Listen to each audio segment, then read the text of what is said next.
Hi பா, எல்லாம் எப்படி இருக்கீங்க? இன்றைக்கி நம்ம செரின் வீட்டு சாப்பாடில் டின்னர் ரெசிபி தான் பண்ண போகிறோம். அதுவும் சப்பாத்தியும் அதுக்கு சைடிஷாக ஒரு கிரேவியும் ஒன்று பண்ண போகிறோம். ரெண்டுமே பார்த்திங்கன்னா ரொம்ப டிஃப்ரெண்ட்டாக இருக்கும். அக்கா எப்போயுமே சப்பாத்தி செய்கிறது தானே அப்படின்னு சொல்லிட்டு யோசிப்பீங்க. ஆனால் இன்றைக்கி நம்ம செய்ய போகிற சப்பாத்தி டேஸ்ட்லேயும் சரி, செய்கிற முறையிலையும் சரி ரொம்ப டிஃப்ரெண்ட்டாக இருக்கும். அதே சமயம் ரொம்ப சாஃப்டாக இருக்கக்கூடிய ஒரு சப்பாத்தியும் கூட. நீங்களே எதிர்பார்த்துருக்க மாட்டீங்க, அந்தளவுக்கு ரொம்ப சாஃப்டாக இருக்கக்கூடிய ஒரு சப்பாத்தி. அதுக்கு ஒரு பொருத்தமான ஒரு சைடிஷ் ஒன்று, உருளைக்கிழங்கு அப்புறம் தக்காளி ரெண்டு சேர்த்து போட்டு ஒரு சைடிஷ் ஒன்று பண்ண போகிறோம். இந்த ரெண்டு காம்பினேஷனும் அடிச்சுக்க எதுவுமே இல்லை, அப்படி இருக்கும் நம்ம சாப்பிட்றப்போ. முதல்ல நம்ம சப்பாத்திக்கு மாவு பிசைஞ்சு வச்சுருவோம்.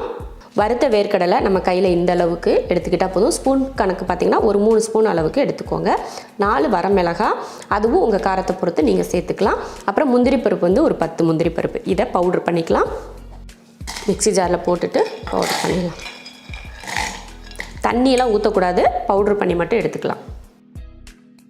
இது போல் நல்லா பவுட்ரு பண்ணி எடுத்துக்கணும். அடுத்து இப்போ நான் வந்து 300 கிராம் அளவுக்கு கோதுமை மாவு எடுத்திருக்கேன். அதை ஒரு பாத்திரத்தில் சேர்த்துடலாம். இப்போ நம்ம வறுத்து பவுட்ரு பண்ணோம் இல்லையா, அதையும் மாவு கூட சேர்த்துடலாம். தேவையான உப்பு சேர்த்ததுக்கப்புறம் இதை பிசைஞ்சு விட்டுடலாம். எல்லாம் ஒன்றா வர்ற மாதிரி நல்லா பிசைஞ்சிடலாம். அப்புறம் ஒரு 2 ஸ்பூன் அளவுக்கு எண்ணெய், இப்போ இதை நல்லா கலந்து விட்டுறலாம். இதெல்லாம் சேர்த்து நல்லா இந்த மாதிரி கலந்து விட்டுட்டு இப்போ நம்ம தண்ணி சேர்த்துக்கலாம். நம்ம எப்போயுமே சப்பாத்திக்கு பிசைகிற போல் பிசைஞ்சு நம்ம போட்டு எடுக்கிறது தான். கொஞ்சம் கொஞ்சமாக தண்ணி விட்டு பிசைஞ்சிக்கலாம். நான் வந்து கொஞ்சமாக வெதுப்பாக சூடான தண்ணி தான் ஊற்றியிருக்கேன். அப்போ வந்து நம்ம பிசைகிறதுக்கு வந்து கொஞ்சம் ஈஸியாக இருக்கும். அதுக்காக தான் கொஞ்சம் சூடான தண்ணி, லைட்டாக வெதுப்பாக இருக்கிற தண்ணி தான் ஊற்றணும். ரொம்ப கொதிக்கிற தண்ணியெல்லாம் தேவையில்லை. லைட்டாக வெதுப்பாக சூடு பண்ணி ஊற்றி இந்த மாதிரி பிசைஞ்சிங்கன்னா உங்களுக்கு பிசைகிறதுக்கு ஈஸியாக இருக்கும். இப்போ மாவு வந்து நல்லா பிசைஞ்சாச்சு. ஒரு 20 நிமிஷம் கிட்ட ஊற வச்சுட்டு அதுக்கப்புறமா நம்ம சப்பாத்தி போட்டு எடுத்துக்கலாம். சப்பாத்திக்கு மாவு பிசைஞ்சு எடுத்து வச்சாச்சு. அதுக்குள்ளேயும் நம்ம வந்து அது ஊற வரைக்கும் வெயிட் பண்ணிகிட்டு இருக்க வேணால இப்போ நம்ம கிரேவி ரெடி பண்ணிடலாம். மசால் வறுக்கிறதுக்கு ஒரு கடாய் வச்சு ஸ்டவ் ஆன் பண்ணிக்கலாம். மல்லி சேர்த்துடலாம்.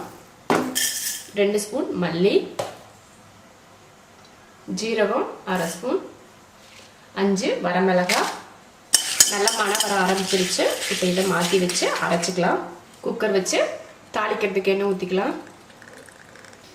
கொஞ்சம் ஜீரகம், கடுகுலாம் வேணாம், ஜீரகம் போட்டுக்கிட்டால் போதும்.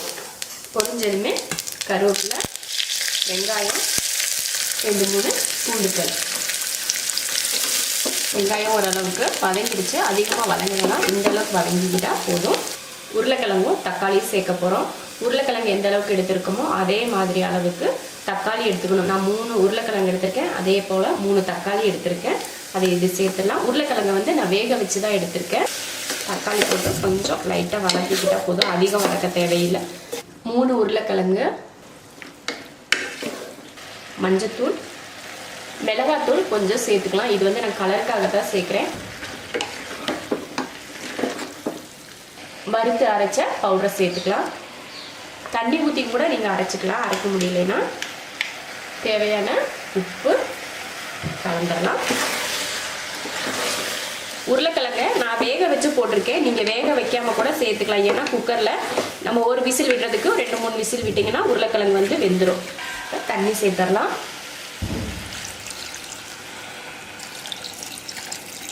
தண்ணி வந்து அதிகம் வேணாம். இது வந்து தக்காளியிலேயே நிறைய தண்ணி இருக்கும், அதனால் அதிக தண்ணி சேர்த்துக்க வேணாம். உருளைக்கிழங்கும் நான் வேக வச்சு தான் சேர்த்துருக்கேன்.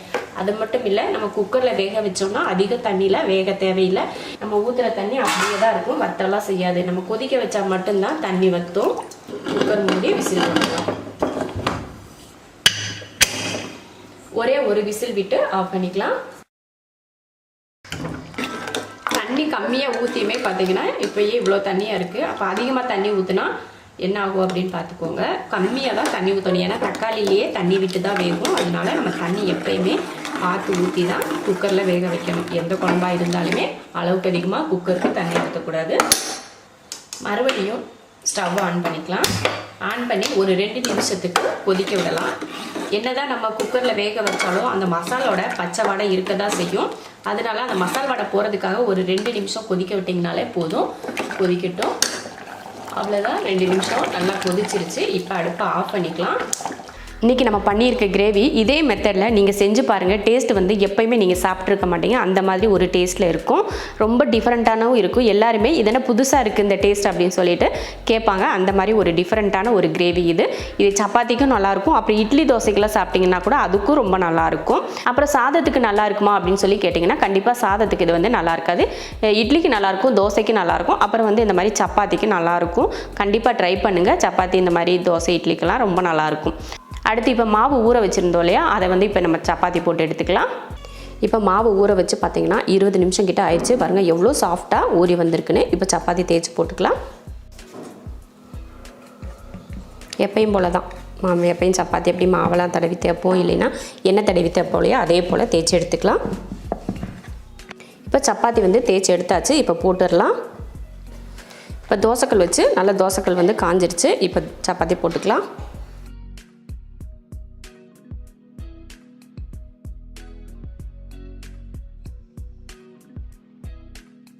போட்டதுமே ஒரு 2 பக்கமும் சும்மா லைட்டாக திருப்பி போட்டுட்டு அதுக்கப்புறமா இந்த மாதிரி கரண்டி வச்சு அழுத்தம் கொடுத்திங்கன்னா நல்லா சப்பாத்தி வந்து வெந்து வரும். உங்களுக்கு இதில் எண்ணெய் தேவைன்னா கூட மேலே லைட்டாக எண்ணெய் தடவிட்டு சப்பாத்தி போட்டு எடுத்துக்கலாம். சிலருக்கு வந்து எண்ணெய் தேய்ச்சா பிடிக்கும், சிலருக்கு வந்து எண்ணெய் இருந்தால் பிடிக்காது. அதனால் உங்கள் விருப்பம், எண்ணெய் போடுறதோ இல்லை போடாமல் இருக்கிறதோ அது உங்கள் விருப்பத்தை பொறுத்து. இந்த சப்பாத்திக்கு பார்த்திங்கன்னா நம்ம முந்திரி பருப்பு, வேர்க்கடலை, வரமிளகாயெல்லாம் சேர்த்து போட்டிருக்கோம். வரமிளகாய் போட்டதுனால காரம் கிடைக்கும். இந்த முந்திரி பருப்பு, வேர்க்கடலை சேர்த்ததுனால அதோட ருசி வந்து ரொம்ப அருமையாக இருக்கும். நம்ம எப்போயுமே பார்த்திங்கன்னா வெறும் மாவு மட்டும்தான் போட்டு சப்பாத்தி செய்வோம். ஆனால் இதே போல் ஒரு முறை நீங்கள் கண்டிப்பாக ட்ரை பண்ணி பாருங்கள். டேஸ்ட்டு மட்டும் அவ்வளோ அருமையாக இருக்கும். சைடிஷ் இல்லாமல் கூட இதை சாப்பிட்லாம். ஏன்னா அந்தளவுக்கு நமக்கு காரமாகவும் இருக்கும், ருசியாகவும் இருக்கும் இல்லையா. இதை சைடிஷ் இல்லாமல் கூட குழந்தைங்களுக்கு கையில் வந்து சுருட்டி கொடுத்துட்டோம்னா அவங்க அது சூப்பராக சாப்பிட்ருவாங்க. டேஸ்ட்டும் பார்த்திங்கன்னா நீங்கள் இது வரைக்கும் சாப்பிட்ருக்காத ஒரு டேஸ்ட் இருக்கும். டிஃப்ரெண்ட்டாக இருக்கும். நீங்கள் செய்கிறதுக்கு வீட்டிலையே கேட்பாங்க, இது என்ன மாதிரி செஞ்சால் ரொம்ப டேஸ்ட்டாக இருக்கே அப்படின்னு கூட சொல்லுவாங்க. அந்த மாதிரி ஒரு ருசியான ஒரு சப்பாத்தி. இப்போ 2 பக்கமும் நான் வேக வச்சுட்டேன். இப்போ எடுத்துக்கலாம். சப்பாத்தி பார்த்திங்கன்னா இன்றைக்கி நம்ம பண்ணியிருக்க சப்பாத்தி பாருங்கள் அவ்வளோ அருமையாக இருக்கும். இந்த சப்பாத்திக்கு சைடிஸே தேவைப்படாது. அப்படியே ரோல் பண்ணி நம்ம குழந்தைங்களுக்கு கொடுத்தோம்னா கூட அவங்க வெறும் சப்பாத்தியே சாப்பிட்ருவாங்க. ஏன்னா அதில் கொஞ்சம் காரமும் இருக்குது, அதே சமயம் வேர்க்கடலை இந்த மாதிரிலாம் சேர்த்துருக்கோம் பார்த்திங்களா, அதெல்லாம் சேர்த்துருக்கறனால வெறும் சப்பாத்தியே சாப்பிட்லாம். அந்தளவுக்கு ரொம்ப ருசியாகவும் இருக்கும். அதே போல் டிஃபன் பாக்ஸ்க்கு நீங்கள் கொடுத்து விடணும் அப்படின்னு நினச்சிங்கன்னா கூட இந்த சப்பாத்தியில் ஏதாவது ஜாம் எதுனா தடவி அப்படியே ரோல் பண்ணி நீங்கள் கொடுத்து விட்டிங்கன்னா கூட அதுக்கும் சூப்பராக இருக்கும். அருமையான ஒரு டின்னர் ரெசிபி ரெடி ஆயிடுச்சு. இதே மெத்தடில் சப்பாத்தியும் சரி இந்த கிரேவி செஞ்சு ரெண்டுமே செஞ்சு பாருங்கள். ரொம்ப அருமையாக இருக்கும். டேஸ்ட்டும் சரி, உங்களுக்கு வேலையும் சரி ரொம்ப ஈஸியாக இருக்கும்.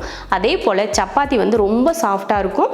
அதே போல் டேஸ்ட்டு வந்து அடிச்சிக்கவே முடியாது. அவ்வளோ இத்தனை நாள் நம்ம ரெகுலராக சப்பாத்தி சாப்பிடுவோம் இல்லையா, ஆனால் அந்த சப்பாத்திக்கும் இன்றைக்கி நம்ம பண்ணியிருக்க சப்பாத்திக்கும் டேஸ்ட் மொத்தமாக மாறுபடும். அந்த மாதிரி ஒரு ருசியான ஒரு சப்பாத்தி இன்றைக்கி நம்ம பண்ணியிருக்கோம்.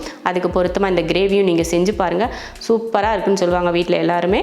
செஞ்சு பார்த்துட்டு எப்படி இருக்குன்னு சொல்லிட்டு கமெண்ட்டில் சொல்லுங்கள். பிடிச்சிருந்தா லைக் பண்ணிவிட்டு ஷேர் பண்ணிவிட்டு நம்ம ஷெரின் வீட்டு சாப்பாடு சேனலை சப்ஸ்கிரைப் பண்ணி பக்கத்தில் இருக்க பெல் ஐக்கானை கிளிக் பண்ணி வச்சுக்கோங்க. இப்போ நம்ம சாப்பிட போகலாம்.